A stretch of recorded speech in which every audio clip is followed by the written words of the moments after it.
செந்தில் கேக்குறாரு, என்ன மீனா இம்புட்டு லேட்டா வர்றா? மீனா சொல்றாங்க, குவார்டர்ஸ் வீடு கொடுக்கறேன்னு சொல்லிட்டு இம்புட்டு வேலைய கொடுத்து என்னைய தாளிக்கிறாங்க. செந்தில் கேக்குறாரு, நம்ம ஏன் மீனா அங்க போக கூடாது? மீனா சொல்றாங்க, செந்தில் நமக்கு குவார்டர்ஸ் வீடே வேணாம், நம்ம இங்கேயே இருப்போம். பாண்டியன் கோமதி கிட்ட கேக்குறாரு, வீட்ல காசு எம்புட்டு இருக்கோம்? 1,00,000 ரூபா இருக்குமா? கோமதி கேக்குறாங்க, எதுக்குங்க? பாண்டியன் சொல்றாரு, கடைக்கு சரக்கு வாங்கி போடணும். கோமதி சொல்றாங்க, 1,00,000 ரூபாலாம் இல்லைங்க, 62,000 ரூபா தான் இருக்கு.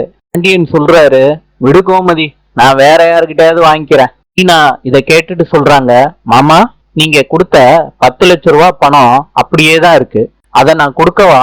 பாண்டியன் சொல்றாரு, மீனா அதெல்லாம் வேண்டாம், லோனை சீக்கிரத்துல கட்டி முடி, அது போதும். மீனா ரூம்ல இருக்கப்ப செந்தில் கேக்குறாரு, மீனா கொஞ்சமாவது அறிவு இருக்கா உனக்கு? அந்த பணத்தை வச்சுதான் பர்னிச்சர் வாங்கணும். மீனா கேக்குறாங்க, என்னங்க சொல்றீங்க?